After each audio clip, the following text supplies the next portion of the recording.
ఏంటంటే సమాజంలో ఎవరి దగ్గర అయితే డబ్బులు ఉంటాయో వారికే గౌరవం దక్కుతుంది.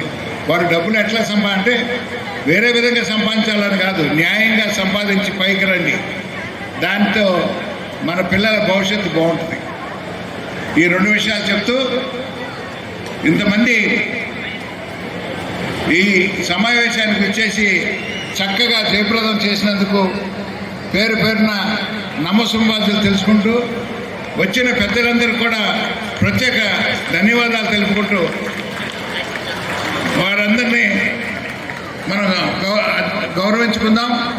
వారు చెప్పే మాటల్ని శ్రద్ధగా వింటారు కాబట్టి సుబ్బు కోట గారు కూడా చాలా చక్కగా మాట్లాడతారు, ఆచరించే ముందుకెళ్తారని ప్రార్థిస్తూ నాకు ఈ అవకాశం ఇచ్చిన కమిటీ పెద్దలకి, మెయిన్గా పెద్దలందరూ కూడా నమస్సుమాంజలి తెలియజేసుకుంటూ విరమించుకుంటున్నాను. Thank you.